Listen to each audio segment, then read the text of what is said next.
Nunca olvidaré el momento en que vi a mi propia nuera verter ese polvo blanco en mi taza de café mientras yo jugaba con mi nieta en la sala. Tenía 62 años. Había sido contadora forense durante 35. Y pensé que finalmente disfrutaría de mi jubilación en paz, rodeada de mi familia. Pero cuando revisé las grabaciones de seguridad esa noche y vi con mis propios ojos lo que había hecho, supe que mi hijo había elegido a la mujer equivocada. Lo que ella no sabía era que esas cámaras que instalé después del robo del año pasado seguían funcionando perfectamente, grabando cada rincón de mi casa las 24 horas del día. Y lo que tampoco sabía era que yo tenía copias automáticas de todo en la nube, respaldos que ni siquiera mi hijo conocía. Si estás escuchando esta historia, por favor suscríbete al canal Cuentos Oscuros de Amor y Venganza y déjame saber en los comentarios desde qué país nos escuchas, porque lo que estoy a punto de contarte te va a dejar sin palabras. Pero para que entiendas cómo llegué a ese momento, tengo que llevarte 6 meses atrás, cuando aún confiaba ciegamente en Adriana y no tenía idea de la oscuridad que había entrado a mi familia el día que mi hijo se casó con ella. Todo comenzó cuando mi hijo Roberto me pidió que cuidara a mi nieta Sofía 3 veces por semana. Él y Adriana trabajaban largas horas, me dijo, y no confiaban en las guarderías. Yo estaba feliz de ayudar. Sofía tenía apenas 2 años y era la luz de mis ojos, la única nieta que tendría porque Roberto era mi único hijo, y su hermana mayor había decidido no tener hijos. Cada martes, jueves y sábado, Adriana llegaba a mi casa en Polanco alrededor de las 8 de la mañana, me dejaba a la niña y regresaba por ella a las 5 de la tarde. Al principio todo parecía normal. Adriana era cordial, aunque siempre había algo en su mirada que no terminaba de convencerme, una frialdad que atribuía a su personalidad reservada. Mi hijo la amaba profundamente, eso era evidente, y ella parecía ser una buena madre con Sofía. Pero había pequeños detalles que comenzaron a llamarme la atención, como la forma en que revisaba cada rincón de mi casa cuando llegaba, o cómo sus ojos se detenían demasiado tiempo en los cuadros de las paredes, en los muebles antiguos, en las fotografías familiares donde aparecía mi difunto esposo. Mi esposo Alejandro había fallecido hacía 2 años de un infarto repentino. Habíamos construido juntos una vida cómoda gracias a mi carrera como contadora forense y su exitoso despacho de arquitectura. Dejamos de trabajar a los 60. Vendimos el despacho por una suma considerable y vivíamos tranquilos en la casa que compramos 30 años atrás, una residencia de 3 pisos en una de las mejores zonas de la Ciudad de México.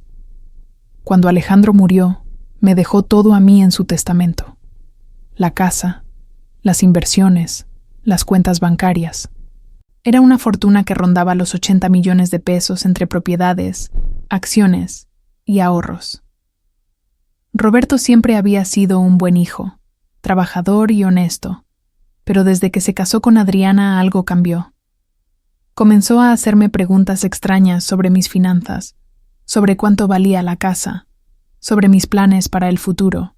Le dije que no se preocupara, que todo estaba en orden y que él heredaría todo cuando yo faltara, pero que por el momento yo estaba perfectamente bien de salud y planeaba vivir muchos años más. Vi una sombra de decepción cruzar por su rostro, algo que me dolió profundamente pero que decidí ignorar. Las cosas comenzaron a ponerse verdaderamente extrañas hace 4 meses. Un martes por la mañana, mientras preparaba el desayuno para Sofía, escuché a Adriana hablando por teléfono en el jardín. Me acerqué a la ventana de la cocina y alcancé a escuchar fragmentos de su conversación. Decía algo sobre que yo no duraría mucho más, que la casa valdría una fortuna cuando la vendieran, que solo necesitaban un poco más de paciencia. Mi corazón comenzó a latir con fuerza. Me alejé de la ventana antes de que me viera, pero esas palabras quedaron grabadas en mi mente como hierro candente. A partir de ese día, empecé a prestar más atención. Noté que Adriana siempre insistía en prepararme café cuando llegaba por las mañanas. Me decía que era lo mínimo que podía hacer después de que yo cuidara a su hija, que quería que me relajara mientras ella organizaba las cosas de Sofía. Yo aceptaba agradecida, sin sospechar nada. Pero después de lo que escuché ese día, algo dentro de mí cambió. Comencé a observar cada movimiento, cada gesto, cada palabra con ojos diferentes. Fue entonces cuando decidí revisar las grabaciones de seguridad que había instalado el año anterior. Un vecino había sufrido un robo violento y, aunque nada me había pasado a mí, decidí instalar un sistema completo de cámaras. Tenía 6 cámaras distribuidas estratégicamente, una en la sala, una en la cocina, una en el jardín, una en la entrada principal, una en mi recámara y una en el pasillo del segundo piso. El técnico que las instaló era hijo de una amiga mía, un chico brillante que trabajaba en ciberseguridad, y él configuró todo para que las grabaciones se respaldaran automáticamente en la nube cada noche. Las cámaras eran discretas, casi invisibles, diseñadas para no parecer intrusivas. Esa noche, después de que Adriana se llevó a Sofía, me senté frente a mi computadora y comencé a revisar las grabaciones de las últimas semanas. Lo que vi me dejó helada. En la grabación del jueves anterior, se veía claramente a Adriana en mi cocina mientras yo jugaba con Sofía en la sala. Ella preparaba el café con movimientos rápidos, casi nerviosos, y luego sacaba de su bolso un pequeño frasco. Vertía algo en mi taza, revolvía con cuidado, y guardaba el frasco de nuevo. Todo tomaba menos de 30 segundos. Luego salía de la cocina con una sonrisa y me entregaba el café diciendo que lo había preparado con cariño. Sentí que el mundo se derrumbaba. Mi nuera, la madre de mi nieta, la esposa de mi hijo, estaba envenenándome. Las lágrimas querían salir, pero no podía dejar que me vieran débil. Respiré profundo y seguí revisando las grabaciones. Lo que descubrí fue aún peor. Esto no había pasado una sola vez.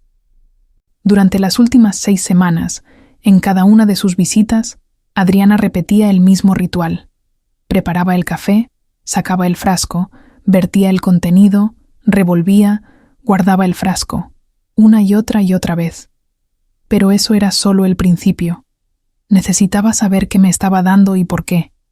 Al día siguiente, mientras Adriana estaba en el baño y Sofía dormía su siesta, busqué en su bolso.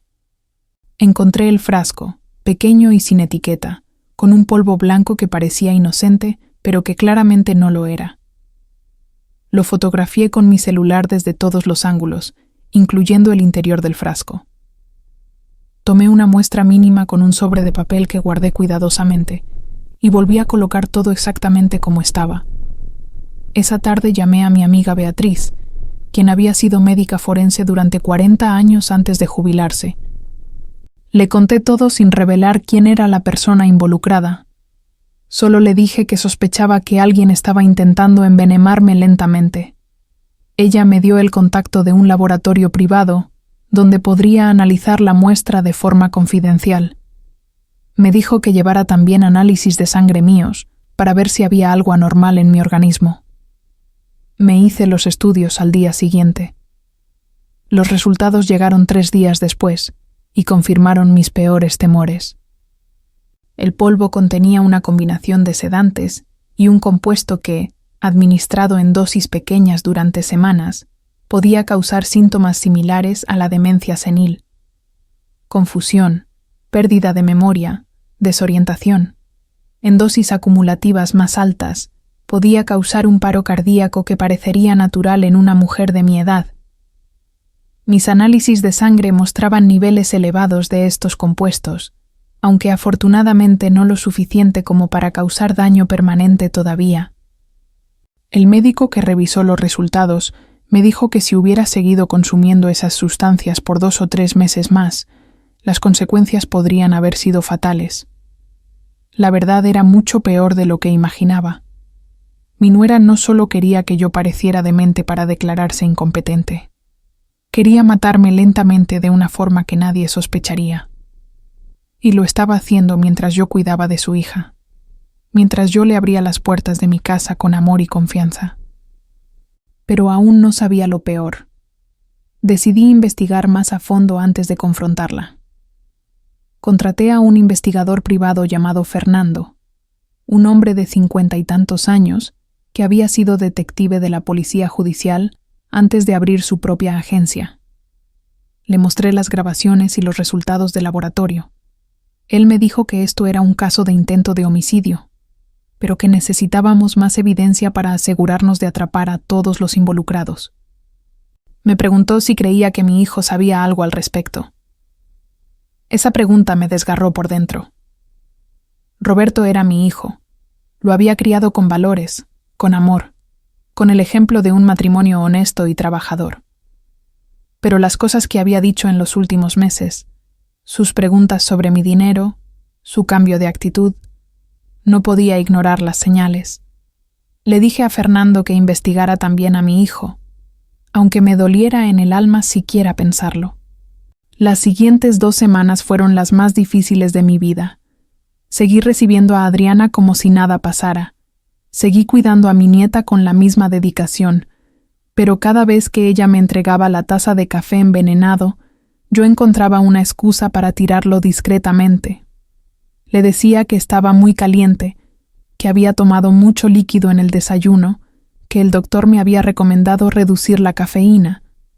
Ella insistía, pero yo me mantenía firme, siempre con una sonrisa, siempre calmada. Mientras tanto, Fernando hacía su trabajo.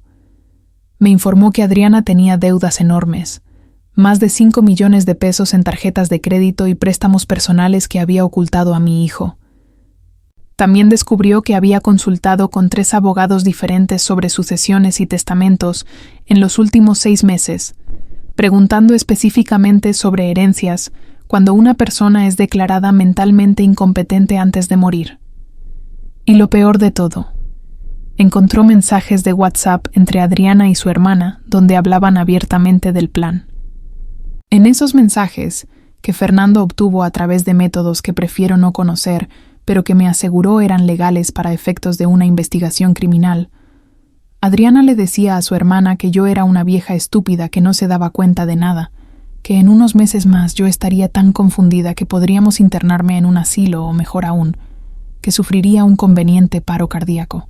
Decía que Roberto no sabía nada del plan, que era muy blando y sentimental como para hacer lo necesario, pero que una vez que yo muriera él estaría agradecido de heredar todo.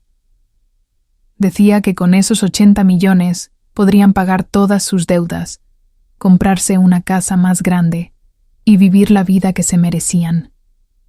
Cada insulto lo guardaba como evidencia. Cada palabra cruel era un clavo más en su ataúd legal.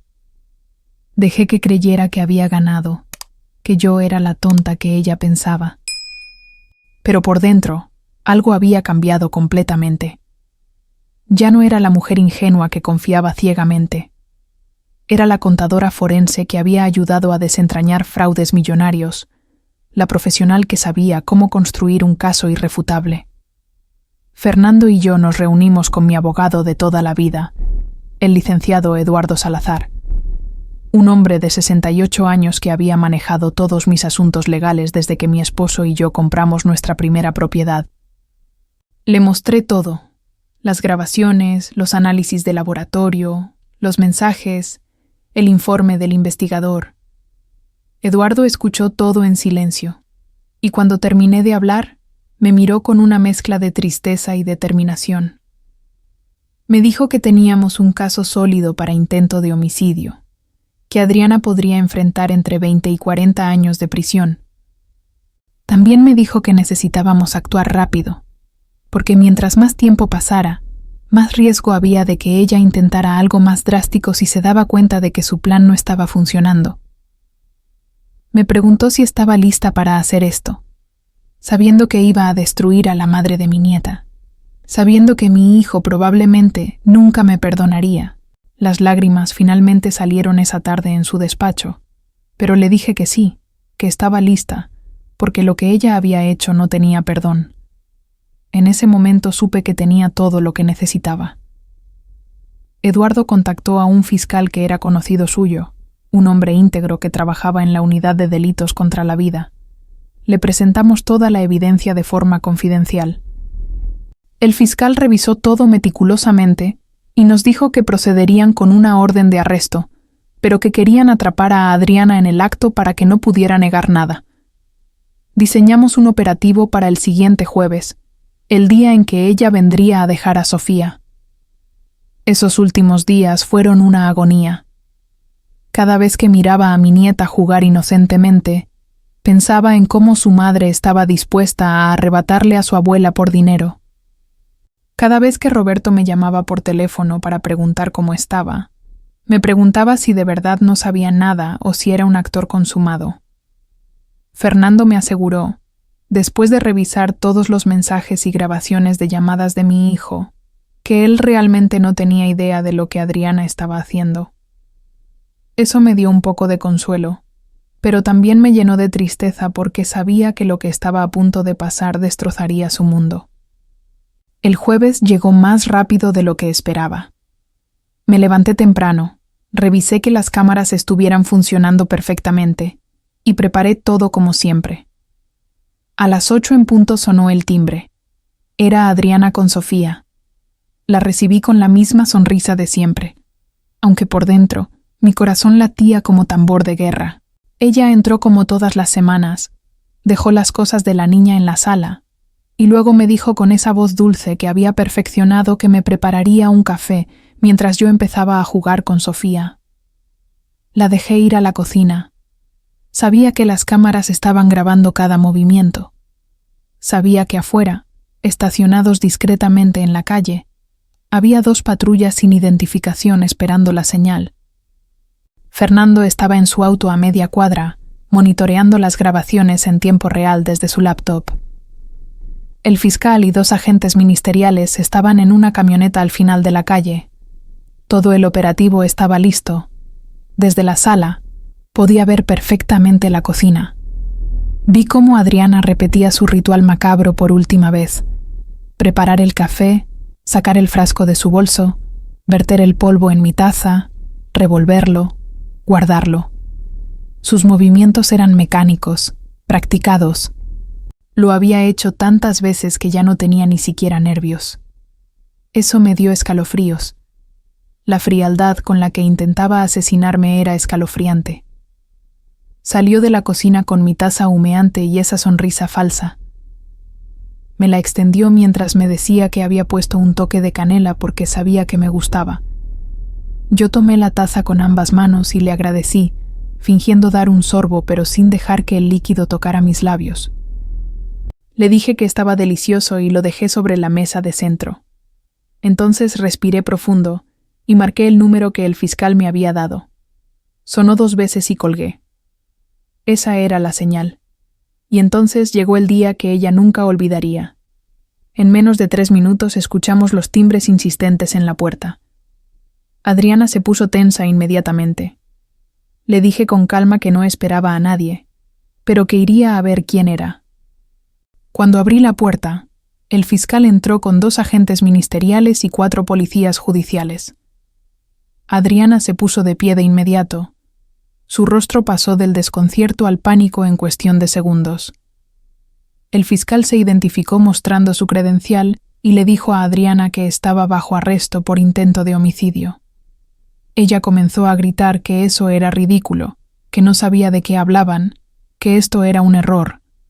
Los agentes la esposaron mientras ella forcejeaba y gritaba.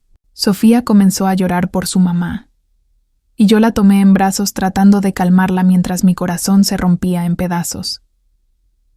Los peritos entraron enseguida. Tomaron la taza de café como evidencia, sellándola en una bolsa especializada.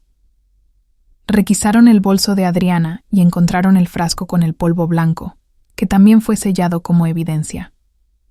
Uno de los peritos le leyó sus derechos mientras ella seguía negando todo, diciendo que yo estaba loca, que esto era una venganza porque nunca la había aceptado, que ella solo preparaba café para ser amable. Fue entonces cuando el fiscal le mostró algo en su tablet. Era la grabación de hacía media hora, donde se le veía claramente vertiendo el polvo en mi taza. El color desapareció completamente de su rostro. Intentó decir que era azúcar, que yo le había pedido que endulzara mi café porque se me olvidaba. Pero el fiscal le mostró otra grabación, y otra y otra.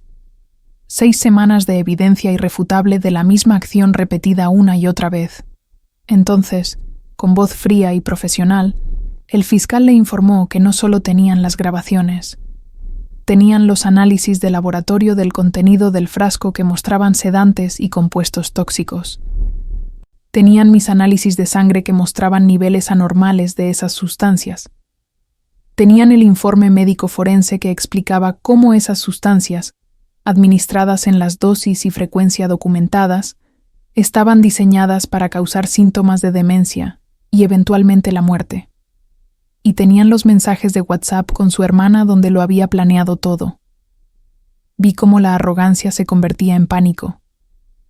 Adriana intentó entonces una nueva táctica. Se dejó caer de rodillas, todavía esposada, y comenzó a llorar suplicando perdón.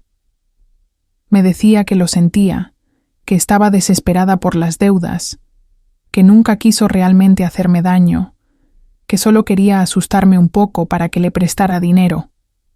Los agentes la levantaron sin delicadeza, mientras el fiscal le decía que todas esas declaraciones serían usadas en su contra. Lo que ella no sabía era que yo había hecho algo más. Un mes atrás, cuando empecé a sospechar de todo esto, actualicé mi testamento con el licenciado Eduardo. En el Nuevo Testamento especificaba que si algo me sucedía de forma sospechosa o prematura, toda mi fortuna iría a un fideicomiso para Sofía que solo podría ser administrado por mi hermana Mercedes, quien vivía en Guadalajara. Roberto recibiría una pensión mensual suficiente para vivir dignamente, pero no podría tocar el capital. Y expresamente excluía a Adriana de cualquier beneficio, citando como razón mi sospecha de que ella representaba un peligro para mi integridad. Eduardo había sido testigo de mi completa lucidez mental al hacer este testamento, y lo había grabado en video como protección adicional.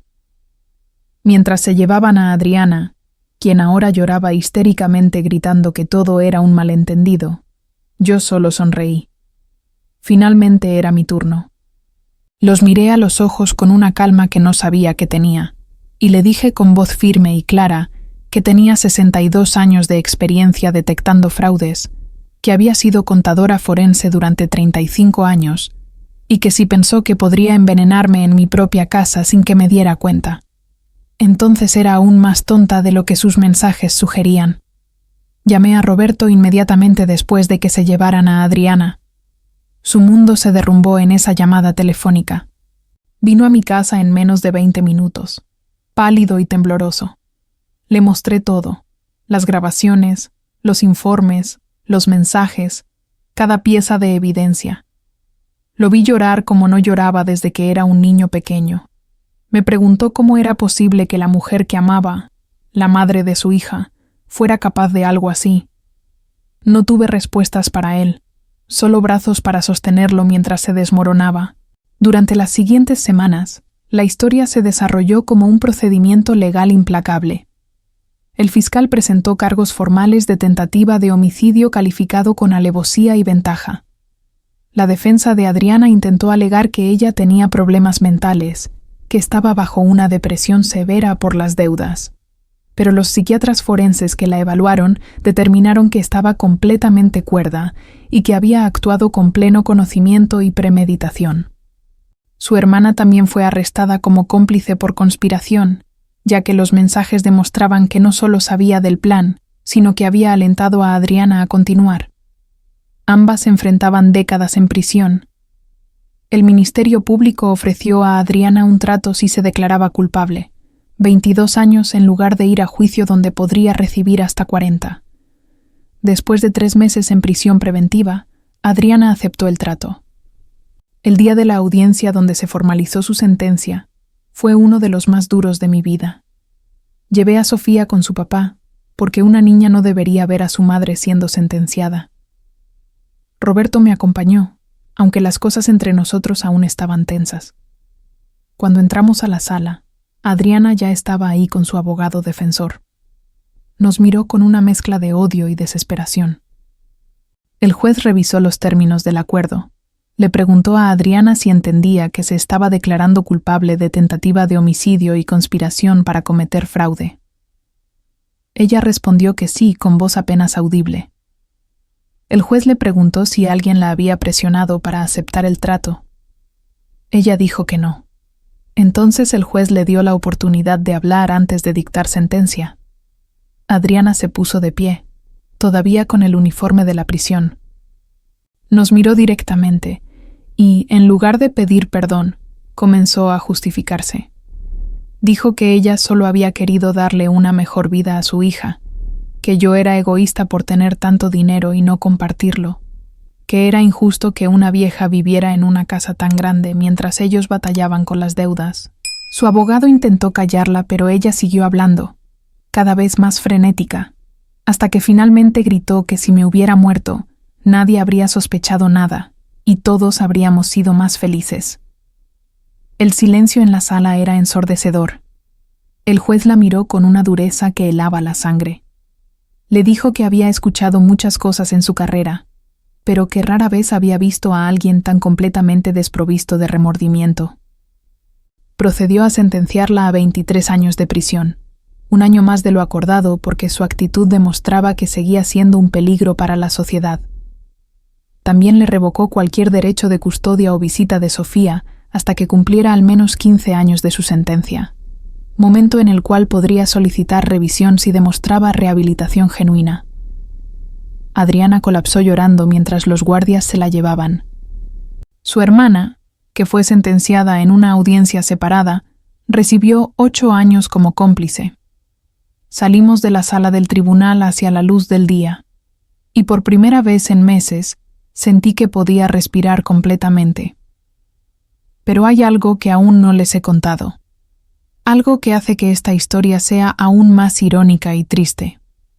3 semanas después de que Adriana fuera sentenciada, Roberto vino a visitarme.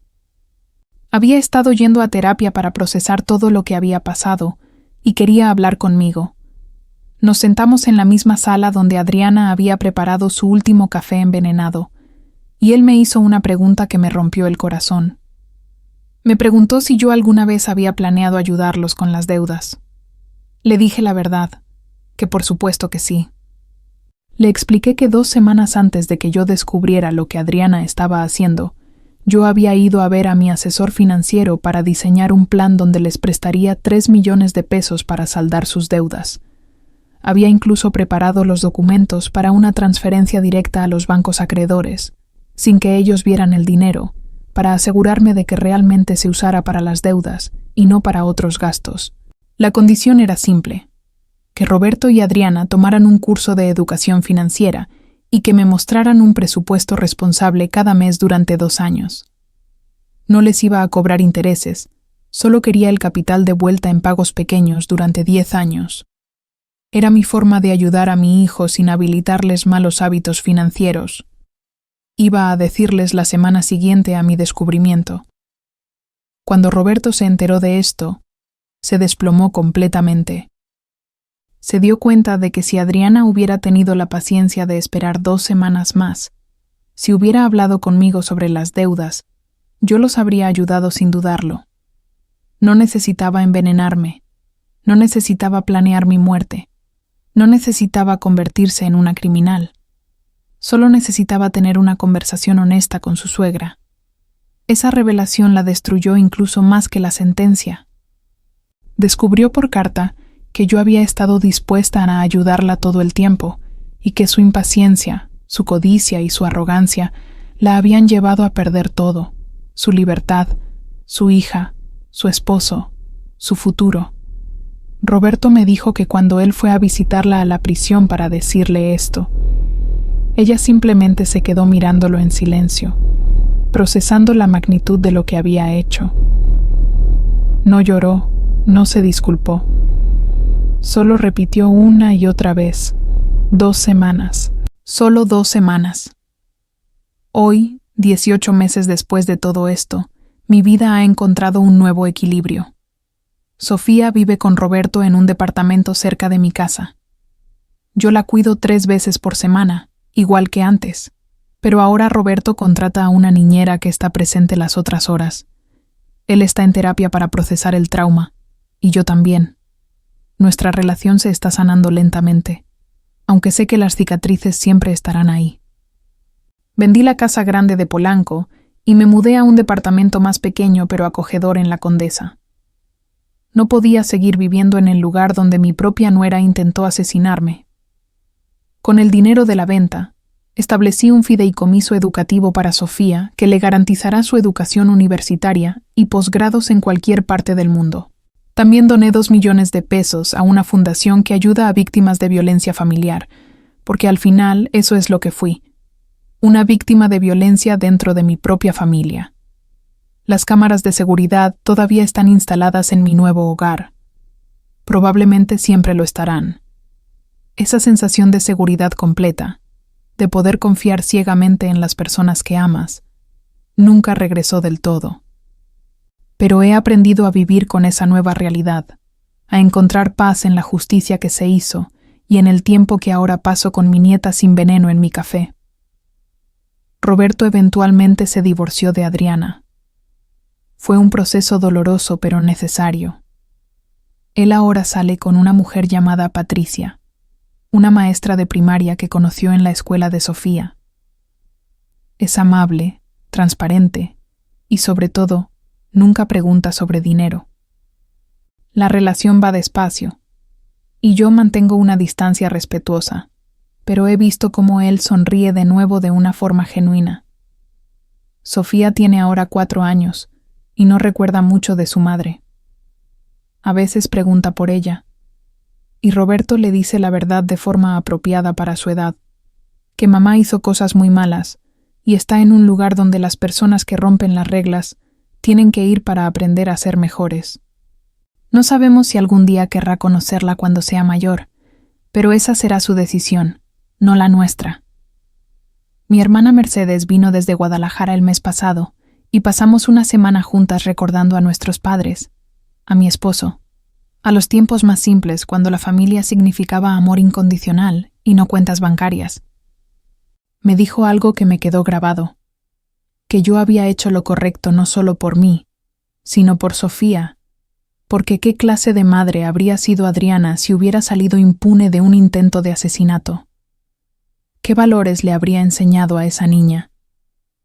El licenciado Eduardo me visitó hace 2 meses para revisar mi testamento otra vez. Esta vez las cosas están claras y simples.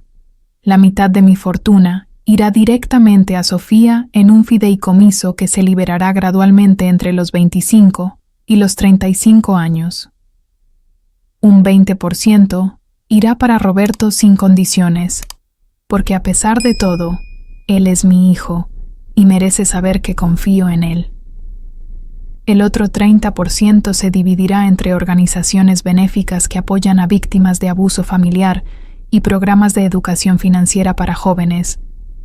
Quiero que mi dinero haga bien en el mundo, no que destruya más familias. Fernando, el investigador privado, se convirtió en un amigo inesperado. Viene a visitarme cada 2 semanas y tomamos café en la terraza de mi edificio. Me cuenta historias de sus casos, siempre cambiando los nombres para proteger la privacidad de sus clientes, y yo le cuento sobre mis días con Sofía. Me dijo hace poco que en sus 30 años investigando crímenes, nunca había visto un caso donde la víctima manejara la situación con tanta frialdad y precisión. Le respondí que 35 años como contadora forense te enseñan a separar las emociones de los hechos cuando es necesario, aunque por dentro te estés desmoronando. Beatriz, mi amiga médica forense, me confesó que cuando le llevé esa primera muestra, nunca imaginó que sería un caso real de envenenamiento dentro de mi familia. Pensó que yo estaba siendo paranoica, que quizás la edad me estaba haciendo ver cosas que no existían. Cuando todo salió a la luz me pidió perdón por haber dudado, pero yo le dije que no tenía nada de qué disculparse. Incluso yo, viviendo la situación, no quería creer que fuera real. Hay noches en las que no puedo dormir y me pregunto qué habría pasado si no hubiera instalado esas cámaras después del robo del vecino. ¿Qué habría pasado si hubiera confiado en mi instinto, pero no hubiera tenido forma de probarlo? Probablemente estaría muerta ahora, o en un asilo con diagnóstico de demencia senil, mientras Adriana y Roberto vendían mi casa y gastaban mi dinero. Esa idea me produce escalofríos, pero también una profunda gratitud por haber sido lo suficientemente precavida. A veces veo en las noticias otros casos similares.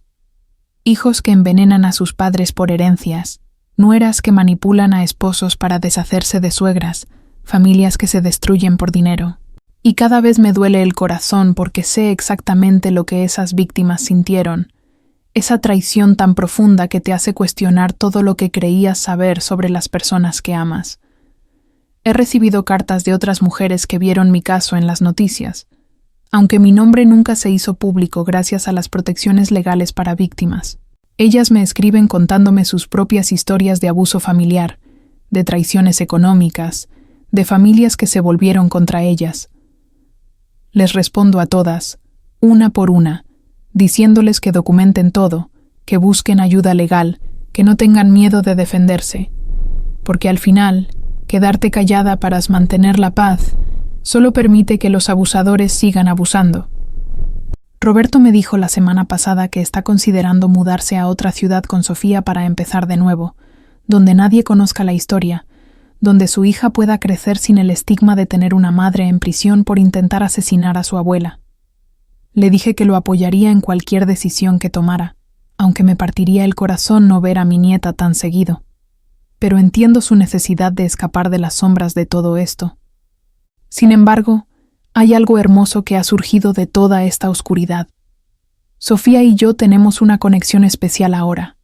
Cada martes, jueves y sábado, cuando llega a mi departamento, corre a abrazarme con una alegría pura que no conoce traiciones ni venenos. Jugamos, leemos, pintamos, cocinamos juntas. Y yo le enseño cosas que espero que algún día le sirvan. Que el dinero no es lo más importante en la vida. Que la familia verdadera es la que te cuida con amor y no con intenciones ocultas. Que ser fuerte no significa no llorar. Significa levantarte después de haber caído. Le he empezado a contar historias de su abuelo Alejandro, de cómo trabajamos juntos para construir todo lo que teníamos, de cómo él siempre decía que la riqueza real no estaba en el banco, sino en las personas que te querían sin condiciones. Sofía escucha con esos ojos enormes llenos de curiosidad, y aunque no entiende todo ahora, espero que cuando sea mayor esos recuerdos la guíen. Hace 3 meses, Adriana intentó contactarme desde la prisión a través de su abogado. Quería que fuera a visitarla. Decía que necesitaba pedirme perdón en persona, que estaba en un programa de rehabilitación y que parte del proceso era hacer las paces con sus víctimas. Rechacé la petición. Mi terapeuta me dijo que no estaba obligada a darle ese cierre a ella si yo no estaba lista, y la verdad es que no lo estoy. Quizás nunca lo esté. No es que guarde rencor. Es que he aprendido que el perdón no significa exponer tu herida otra vez a la persona que te la causó. Puedo perdonarla en mi corazón. Puedo desearle genuinamente que encuentre redención y paz. Pero eso no significa que tenga que estar presente en su vida de ninguna forma. Esa es una lección que me tomó 62 años aprender. Que puedes soltar el veneno sin tomar el antídoto de la mano de quien te envenenó. Mi nueva vida es más pequeña en muchos sentidos. Menos espacio, menos lujos, menos personas en mi círculo íntimo. Pero es más auténtica, más segura, más real. Las amistades que he mantenido son las que me llamaron todos los días durante el juicio, las que lloraron conmigo, las que me dijeron que era fuerte cuando yo me sentía destrozada. Esas son las personas que merecen un lugar en mi vida. También he vuelto a hacer algunas cosas que había dejado de lado. Tomé un curso de pintura en acuarela, algo que siempre me había interesado pero nunca tuve tiempo cuando trabajaba. Me uní a un club de lectura donde nos reunimos cada 15 días a discutir novelas. Empecé a hacer yoga para ayudar con el estrés postraumático. Son cosas pequeñas, pero que me recuerdan que todavía tengo una vida por vivir, años por delante, experiencias por disfrutar. Y curiosamente, mi relación con el dinero ha cambiado. Antes lo veía como seguridad, como el fruto de nuestro trabajo, como algo que proteger y hacer crecer. Ahora lo veo como energía que puede hacer bien o mal, dependiendo de las intenciones de quien lo maneja. He aumentado mis donaciones caritativas. He establecido becas para estudiantes de contaduría de bajos recursos. He ayudado a 3 empleadas domésticas de mi edificio a pagar las cirugías que necesitaban sus familias. El dinero que Adriana quería, tanto que estuvo dispuesta a matarme por él, ahora está ayudando a personas que nunca me pedirían nada. Hay una ironía en todo esto que no se me escapa. Adriana tendrá 60 años cuando salga de prisión si cumple su sentencia completa.